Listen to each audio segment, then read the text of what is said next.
최근 들어 우리 사회에서는 참 들을 때마다 가슴이 답답해지는 사건들이 연속 터지고 있었습니다. 예를 들면요, 목사라는 사람이 교회 개척을 하기 위한 자금을 마련한다는 구실하에 뒷돈을 대주면서 그에게 채권을 위조해가지고 시장에 유통시키다가 구속을 당한 일이 있습니다. 기가 막히는 일이죠. 서울경찰청장이 학력을 날조했다가 3일 만에 옷을 벗는 참 웃지 못할 일들이 우리 눈앞에 벌어졌습니다. 또 요즘 요즘 입시철이죠. 고교생들의 그 내신 성적이 참 중요한데 교사들이 잘못했는지 치맛바람이 너무 세서 그런지 내신 성적을 너무 부풀려 가지고 어느 학교의 내신 성적은 88%가 전부 엉터리라는 기사까지 나오는 것을 보았습니다. 이 모든 사건들이 다 일맥상통하는 공통점이 있습니다. 정직하지 못하다는 것입니다. 믿을 수가 없다는 것입니다. 심각한 문제가 아닐 수가 없습니다. 이 사회의 도덕적 기반이 무너져가고 있지 않나 하는 우려를 금치 못할 정도로 우리는 위기감을 느낍니다. 법을 집행하는 공직자가 또 다음 세대를 교육하는 교직자들이 그리고 이 사회의 양심이라고 할 수 있는 성직자들이 사람들로부터 믿을 수 없는 인격으로 의심을 받는다는 것은 정말 기가 막힌 현실이요. 이런 상황에서 이 나라의 미래가 과연 보일 수가 있는지, 우리에게 장래가 있는지 의심을 하지 아니할 수가 없습니다. 며칠 전에 좀 가까운 몇 분들하고 조용히 아름다운 교제를 나누는 시간이 있었습니다. 그때 어느 분이 자기 아들 이야기를 했습니다. 그 아들은 믿음도 좋습니다. 똑똑합니다. 한국에서 또 미국에서 상당한 또 교육을 받은 청년입니다. 우리나라에서 직장생활 한 2, 3년 하더니 어느 날 갑자기 아버지를 찾아와서 이런 말을 하더랍니다. 아버지, 한국을 떠나고 싶어요. 유학을 가든지 어떤 방법으로 가든지 한국을 떠나고 싶습니다. 그 아버지는 제가 알기로는 상당한 애국자입니다. 너무 의아해서 아들에게 물었답니다. 왜 그러냐? 그랬더니 아들의 대답이 아버지, 이 나라에 앞이 보이지를 않습니다. 이 나라에 앞이 보이지를 않습니다. 그 말 한마디에는 수많은 젊은이들의 탄식과 좌절이 들어있다는 것을 우리는 느낄 수 있습니다. 젊은이들의 눈에 나라 꼴이 앞이 보이지 않게 되었다면 이 책임을 누가 져야 할 것이냐? 교회가 이 책임을 벗을 수 있습니까? 교회 지도자가 이 책임을 벗고 손을 털 수 있을까요? 세상의 빛과 소금으로 부름받은 교회, 우리 모두가 이 나라에는 1000만인이 넘는다고 지금까지 떠벌이며 자랑을 했기 때문에 더 이상 책임을 회피할 수가 없습니다. 언제부터인지 사람들은 목사를 믿지 않기 시작했습니다. 이미 여론조사에서 다 드러난 이야기입니다마는 목사의 정직도는 승려보다도 못하고 매스컴의 아나운서보다도 뒤떨어진다는 것은 천하가 다 알고 있는 이야기입니다. 이래가지고 이 나라가 정직해질까요? 투명해질까요? 한국 교회가 내어놓는 수치나 통계를 믿으려고 하는 사람 그렇게 많지 않습니다. 세상의 빛이라고 하는 교회가 이렇게 어두우니 나라가 어떻게 앞이 보이겠습니까? 그렇지 않겠어요? 이런 설교를 해야 되는 저 자신도 쥐구멍이 있으면 차라리 들어가서 숨고 싶은 생각이에요. 어떻게 할 도리가 없는 상황을 놓고 내 힘으로 도무지 바꿀 수도 없는 이 암담한 현실을 놓고 차라리 어딘가 사라져버리는 것이 낫겠다는 생각을 합니다. 이만큼 우리나라가 지금 도덕적으로 어렵습니다. 우리 모두 긍정해야 합니다.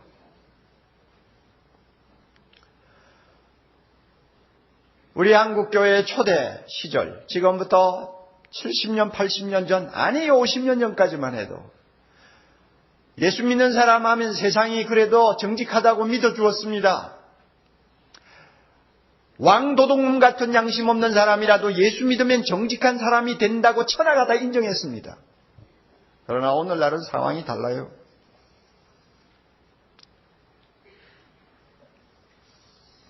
어쩌다가 유별나게 정직한 사람이 보입니다. 나는 예수 믿는 사람이에요. 나는 손해를 보고 욕을 먹어도 절대 거짓말 못하겠습니다 하고 버티는 사람이 어쩌다가 있어요. 그러면 주변 사람들이 놀랍니다. 또 마음으로 감동을 받습니다. 그리고 수근수근하는 말이 있어요.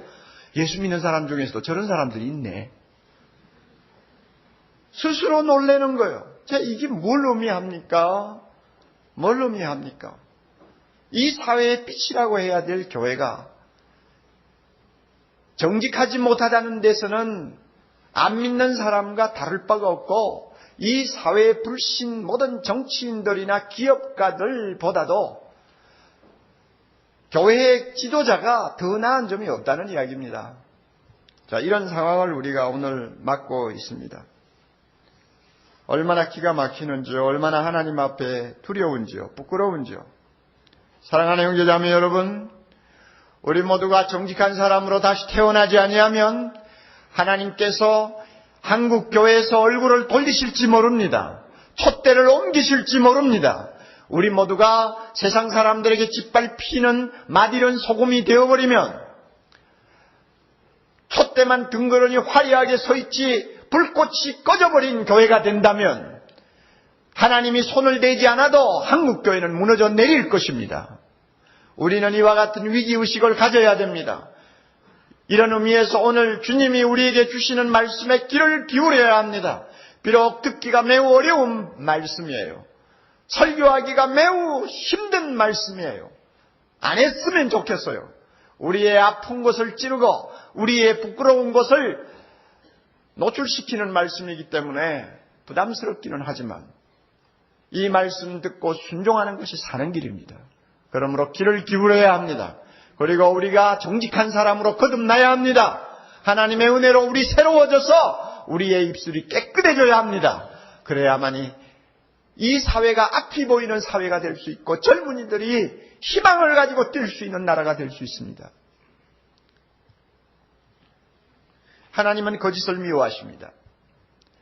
거짓말하는 자를 멸하신다고 말씀하셨어요. 시편 5편 6절 7절 보면 하나님은 모든 행악자를 미워하시고 하나님은 거짓말하는 자를 멸하신다고 말씀하셨습니다. 예수님은 요한복음 8장 44절 이하에 분명히 말씀하셨어요. 사탄은 거짓의 아비, 거짓의 조상이라고 했습니다. 그러므로 거짓말하는 자는 사탄의 자손이요.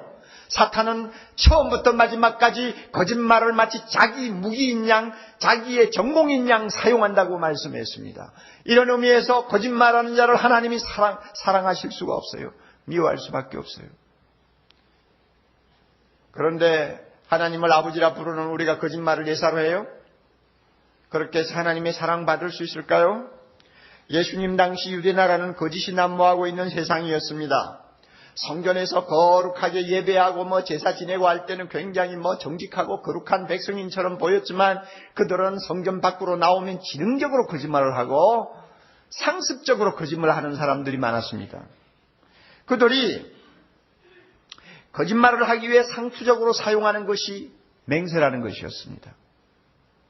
오늘 우리가 읽은 본문의 맹세에 대한 말씀들이 줄줄이 나오죠. 맹세는 나쁜 것이 아니에요. 구약에 보면 하나님이 맹세를 하라고 그랬어요. 꼭 중요하고 심각한 어떤 문제를 놓고 약속을 할 때 사람들이 이 약속을 지킬지 안 지킬지 서로가 의심이 가는 일이 생기잖아요. 그럴 때는 맹세를 해서 서로의 마음을 안심시키라고 그랬어요. 서로가 신뢰하라고 그랬어요. 그리고 어떤 문제를 놓고 내가 옳으냐 네가 옳으냐 하는 것을 다투어야 되는 어려운 분쟁이 생길 때는 맹세를 통해서 그 분쟁을 잠재우고 서로를 신뢰하도록 하셨어요. 그래서 맹세가 뭐냐? 맹세하는 사람이 정직하다는 것, 거짓말하지 않는다는 것, 약속을 꼭 지킨다는 것을 하나님의 이름을 들어서 맹세함으로써 사람들에게 확인을 시켜주는 하나의 방편이었습니다. 하나님께서도 마음에 의심 반, 우려 반 하고 있는 아브라함을 저녁에 데리고 나가서 하늘에 있는 별을 가르치면서 아브라함아 하늘 좀 봐라. 하늘의 별 셀 수 있느냐? 너 못 세지? 내가 너의 후손을 이처럼 많게 하겠다 하고 약속하실 때 사람이 보기에는 참 구름 잡는 이야기죠. 그러니까 아브라함이 잘 믿지 못할까 싶어서 하나님이 자기보다 높은 자가 없잖아요. 그러니까 자기 이름을 걸어서 아브라함에게 맹세를 하셨어요. 내 이름을 걸고 맹세하노니 내 말대로 너 자손이 하늘의 별처럼 많게 하리라. 하나님이 맹세하는 말씀을 듣고 아브라함이 믿었어요. 아브라함 하나님의 맹세를 들었어요. 이렇게 맹세는 좋은 것입니다. 그러나 하나님께서 몇 가지 조건을 걸었습니다. 맹세할 때에는 꼭 여호와 하나님의 이름으로 맹세하라. 그리고 여호와의 하나님 이름으로 맹세할 때는 반드시 지켜라. 안 지키면 내가 그 대신 책임을 묻겠다고 말씀합니다. 그리고 맹세할 때는 망령되이 맹세하면 안 되고 헛되이 맹세하면 안 되고 일상생활에서 함부로 습관적으로 맹세하면 안 된다고 했습니다. 그리고 맹세할 때는 하나님 외에 다른 이름을 사용하면 안 된다고 분명히 조건을 달았습니다.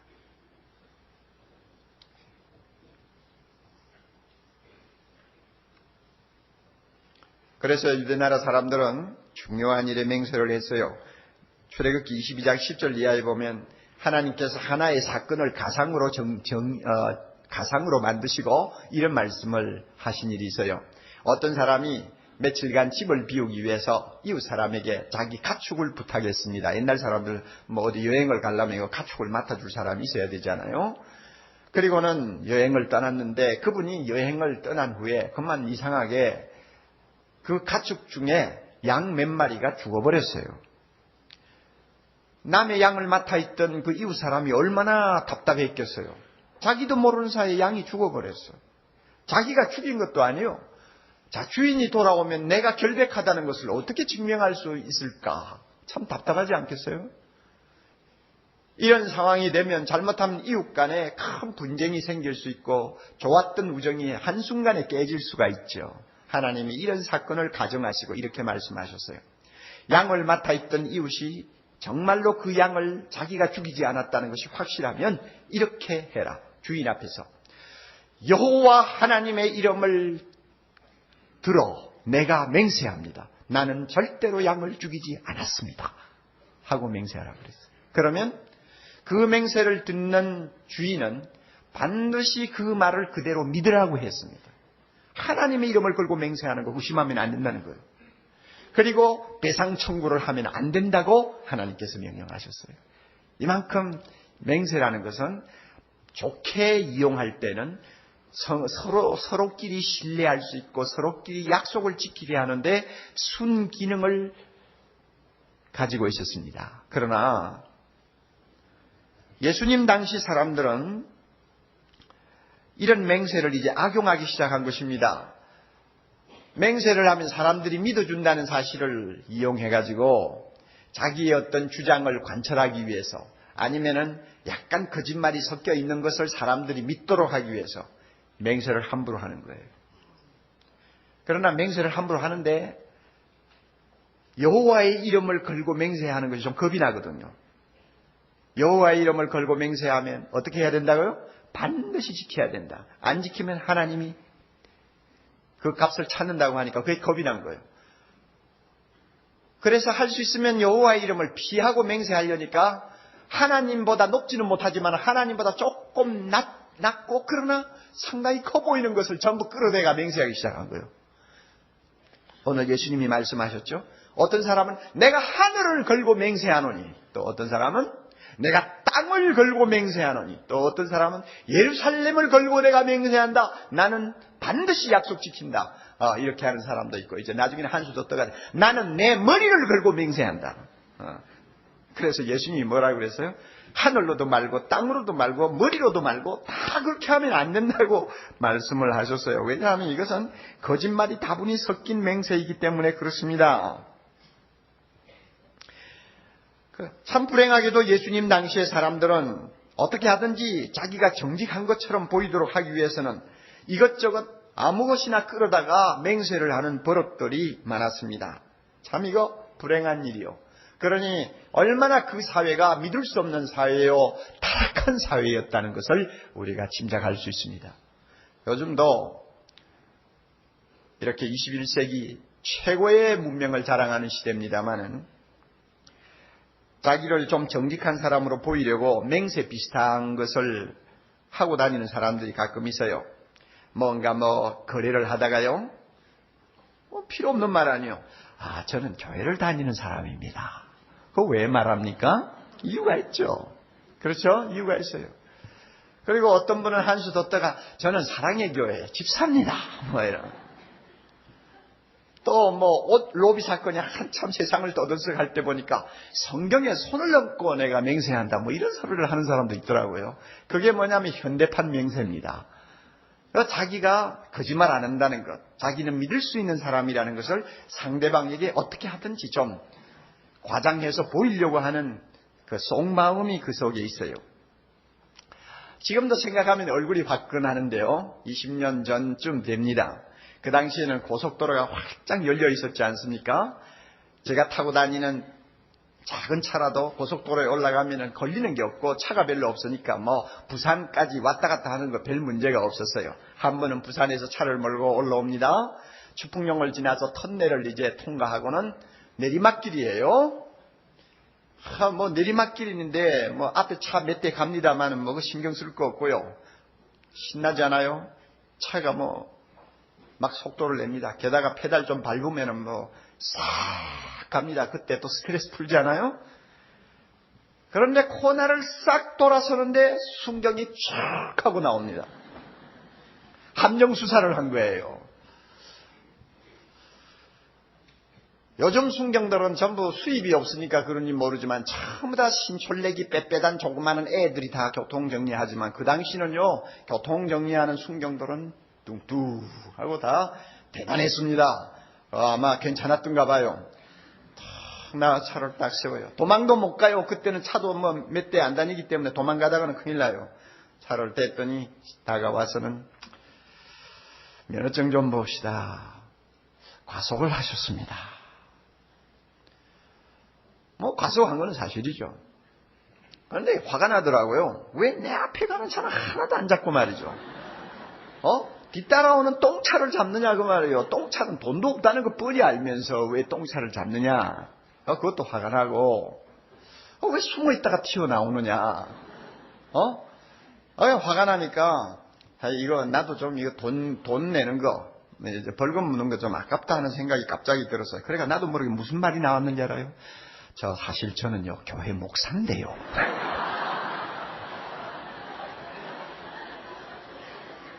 여러분 한번 생각해 보세요. 거기에 교회 목사라는 게 무슨 소용이 있어요? 그런데 저도 모르게 교회 목사인데 어떻게 과속을 했겠습니까? 그러니까 봐달라는 이야기죠. 믿어달라는 이야기죠. 이게 내 말 밑바닥에 깔려 있는 거예요. 그러니까 이게 일종의 맹세죠. 자, 그 말하면 그렇습니까? 예, 가십시오 하면은 또 신이 날 텐데 절 쳐다보고 웃더니 목사십니까? 그래요. 그러나 억울하시겠지만은 우리 처지도 있으니까 좀 보태주고 가십시오. 목사님이니까 좀 동정 좀 하십시오. 한번 생각을 해보세요. 자, 제가 목사라고 밝힌 것은 제가 좀 정직하게 보이려고 밝혔는데 그 사람은 또 역이용 해가지고 목사니까 자기 동정 좀 하고 가래요. 이러니까 세상 요지경인 거예요. 제가 그때 생각만 해도 얼굴이 달아오르요. 그 다음부터는 어떤 상황에서도 내가 목사라는 거 절대 안 박힌다. 각오를 했어요. 어쨌든 옛날이나 지금이나 맹세 비슷한 그런 말들을 갖다 붙이고 부풀리는 그 밑바닥에는 항상 정직하지 못한 것이 숨어 있다는 것, 우리가 부인할 수가 없지 않습니까? 이런 이유로 예수님은 절대 맹세하지 말라고 명령하십니다. 34절에 나오죠.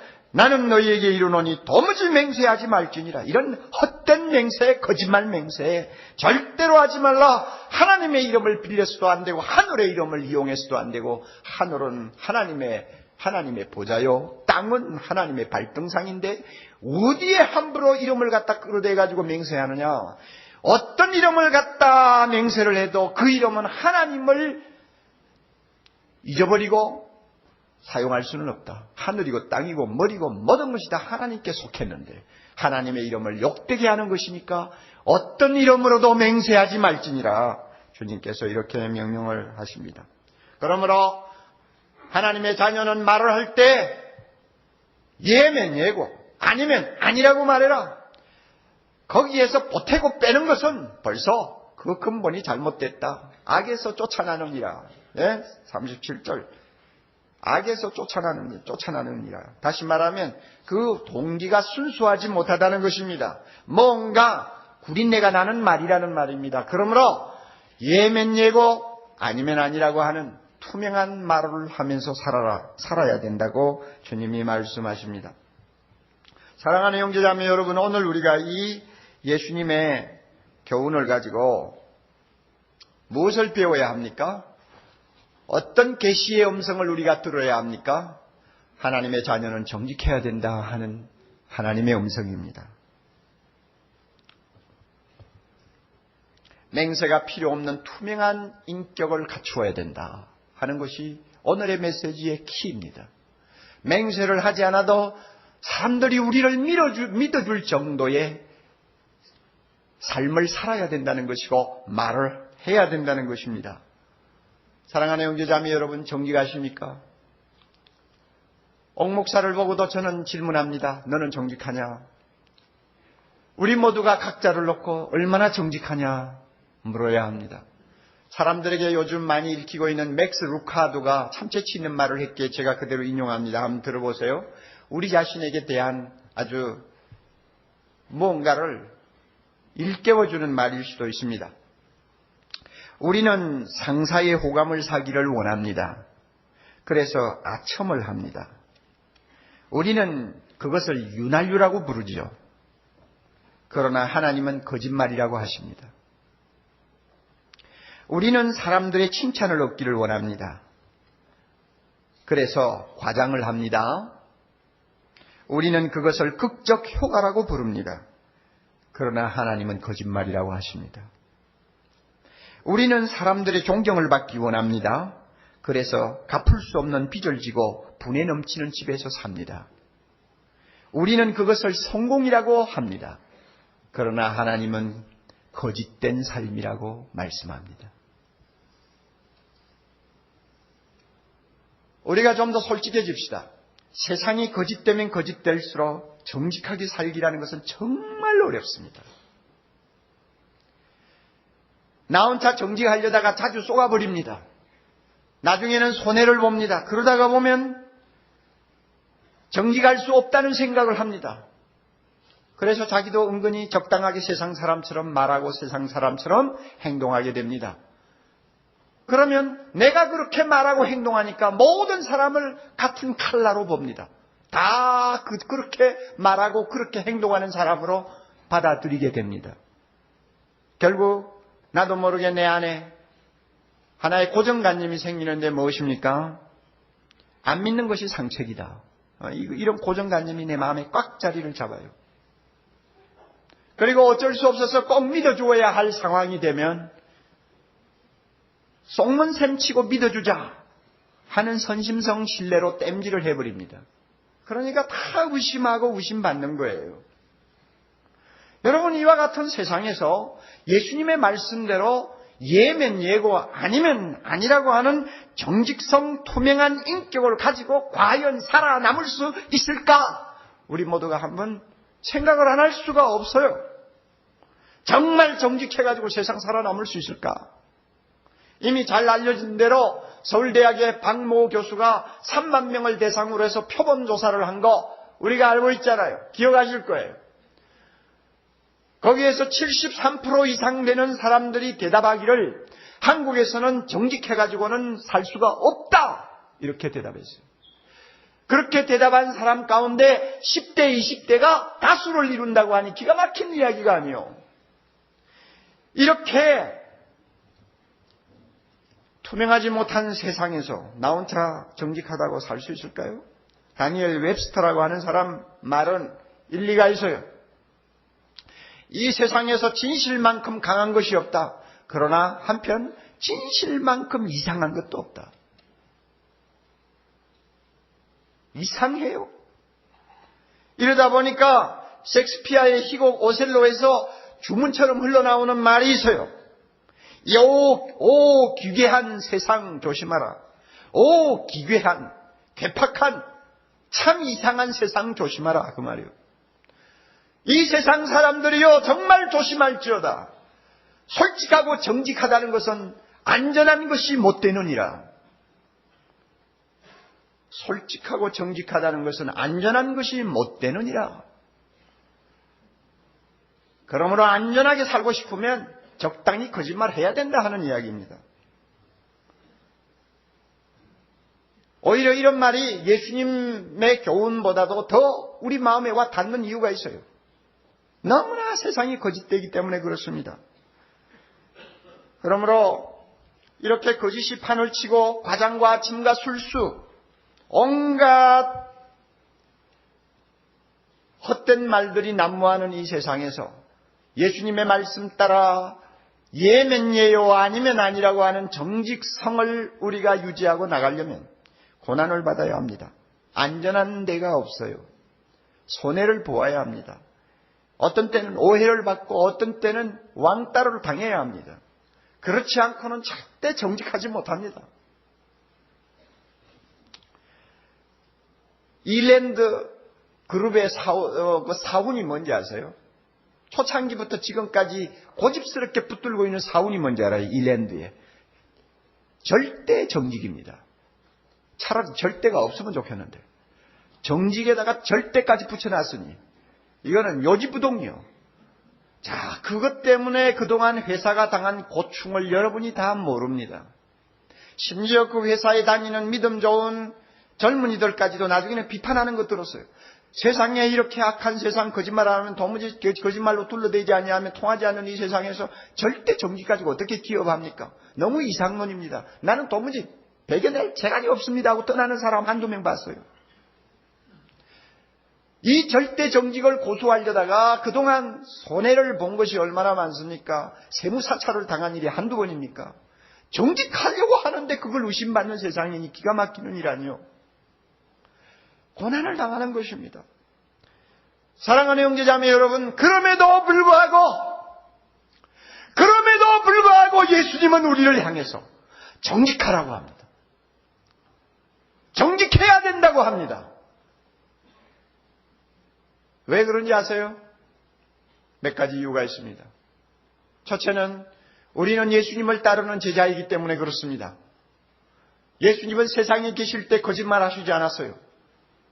이사야 53장 9절에 보면 그는 범죄하거나 거짓말 하시지 않았다고 했습니다. 그는 말을 부풀리는 법이 없었어요. 진실을 왜곡하는 법이 한 번도 없었습니다. 그러므로 오늘 말씀합니다. 내가 너희에게 이르노니 어떤 맹세라도 하지 말라. 거짓말하지 말라 하는 이야기입니다. 우리가 예수님을 따라가기를 원합니까? 그러면 고난을 당하는 한이 있더라도 십자가를 지는 한이 있더라도 예수님처럼 정직해야 합니다. 카터 대통령을 아시죠? 그는 1976년인가요? 워터게이트 사건으로 닉슨이 너무 거짓말을 하니까 거기에 넌더리가 난 국민 앞에 이렇게 선거 공약을 내세웠습니다. 나는 절대로 거짓말하지 않겠습니다. 그의 정직성에 호감을 가진 사람들이 그에게 표를 던져주어가지고 대통령이 되었습니다. 그는 약속대로 정직한 도덕 정치를 펴려고 무척 애를 썼습니다. 그러다가 나중에는 그것 때문에 무능한 대통령이라는 낙인이 찍혔습니다. 아마 정직을 내세워서 대통령이 될 사람은 미국 역사에 다시는 없을 것입니다. 안 되지 않아요. 정치판에서 정직이 어디 통합니까? 결국 80년도에 레이건하고 이제 대통령 경쟁을 하다가 결국은 카터가 패배했습니다. 패배를 시인하는 연설문에 이런 말이 있습니다. 카터가 이제 연설을 하는데요. 묘한 말이 있어요. 여러분, 나는 절대로 거짓말을 하지 않겠다고 여러분에게 약속했습니다. 그것 때문에 내가 다시는 대통령의 자리에 설 수 없게 되었지만 괜찮다고 말하지는 못하겠군요. 하고는 쓸쓸히 웃었습니다. 무슨 말이냐? 정직한 대통령 되겠다고 했는데, 그리고 거짓말하지 않겠다고 했는데 그대로 지금까지 정치하려고 무척 애를 썼다. 그러다 보니 국민들의 인기를 잃어버리고 이번엔 낙선을 했단 말입니다. 자, 대통령 선거에서 패배한 사람의 심정을 우리가 다 모르잖아요. 막 가슴이 찢어지고 어떤 때는 막 후회가 되고 괴롭고 슬프고 그러지 않겠어요. 그 감정을 이 연설에서 그대로 표현하면 솔직하니까 좋죠. 그렇죠? 그런데 그것도 체면이 있잖아요.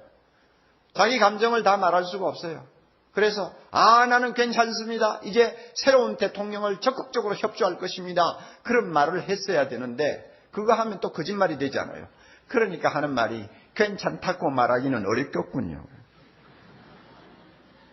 끝까지 거짓말 안 하겠다는 의지가 보이는 한마디예요.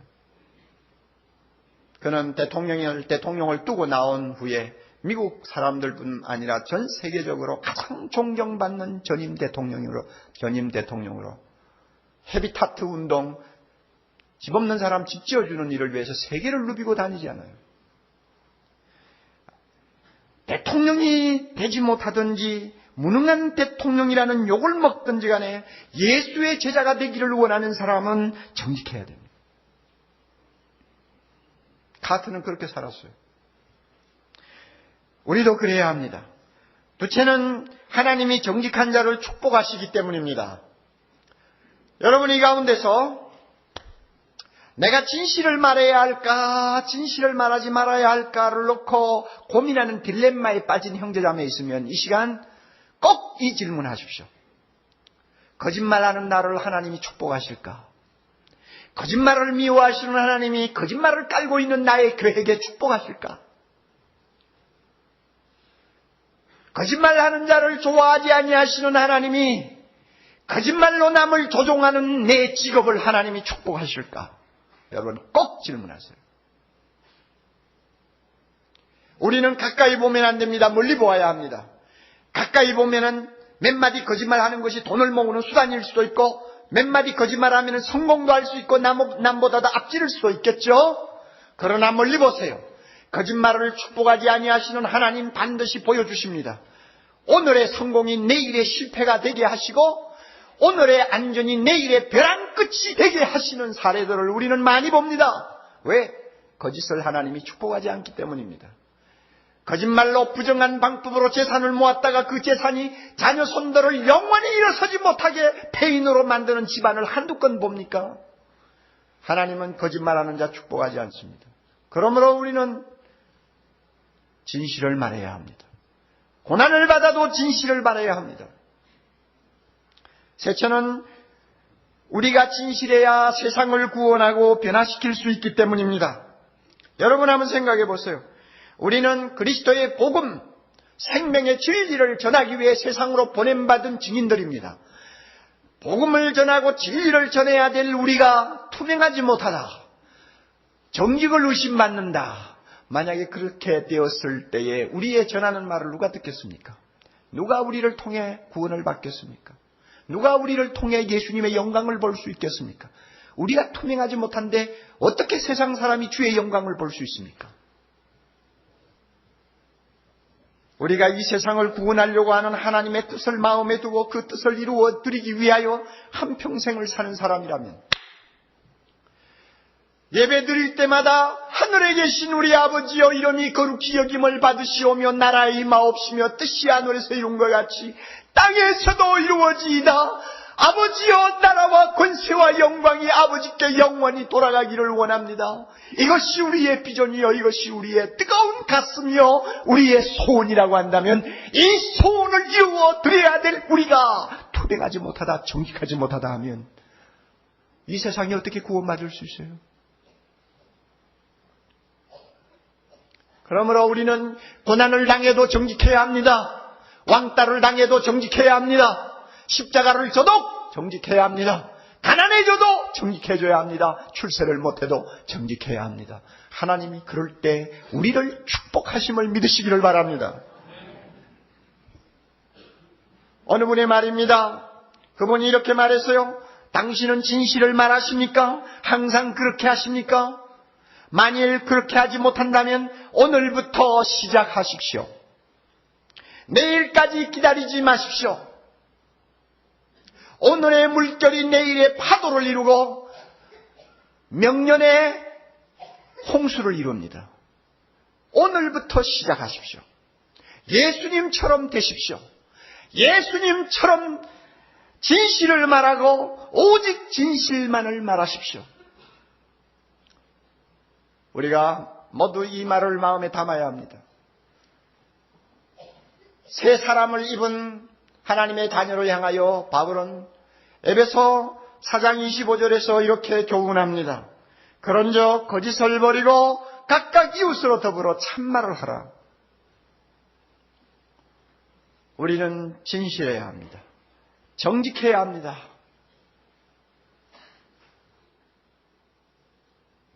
그러나 우리 힘으로 하기 어렵습니다. 다윗이 하나님 앞에 무릎 꿇고 기도하던 기도가 바로 우리 기도가 될 필요가 있습니다. 시편 51편 10절 말씀입니다.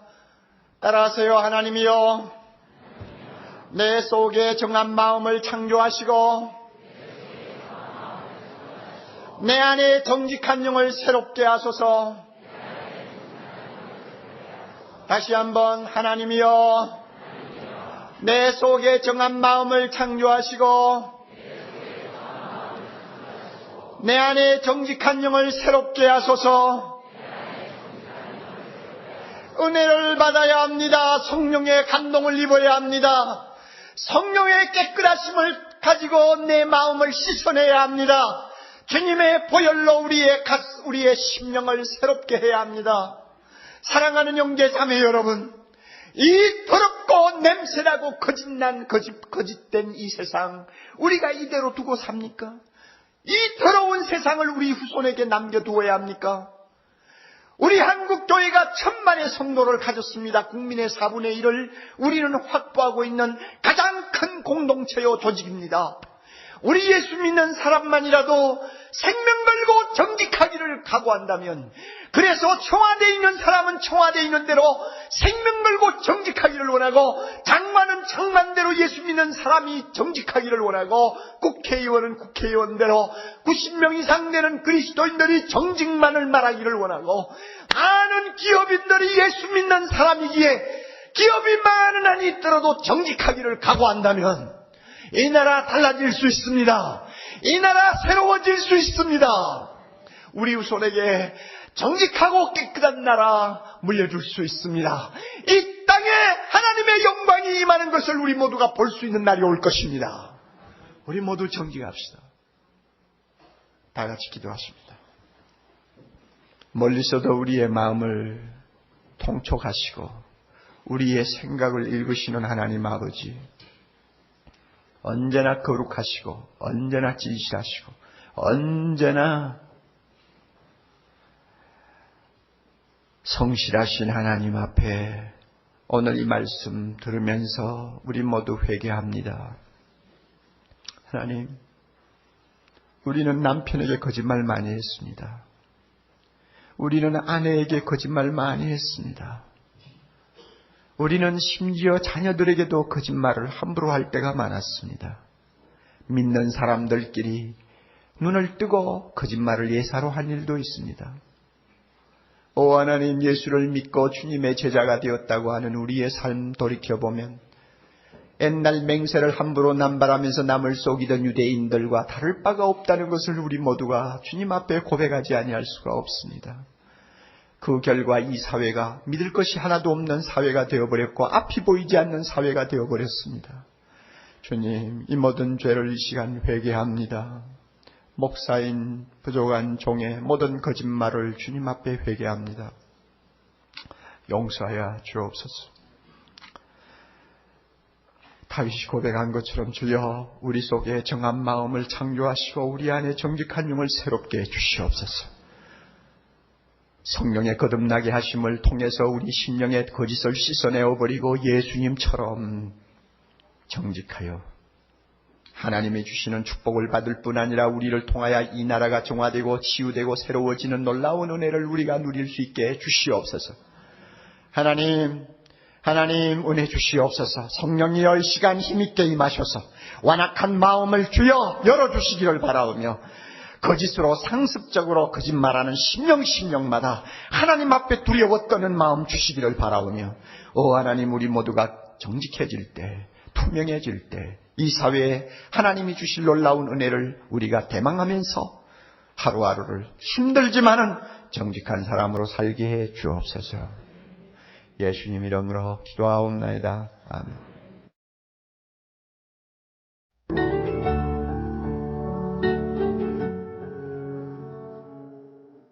생명의 샘은 출판과 테이프, 영상, 인터넷 등의 가능한 모든 매체를 통해 생수와 같은 은혜의 말씀을 나누는 사랑의 교회 미디어 선교사역입니다.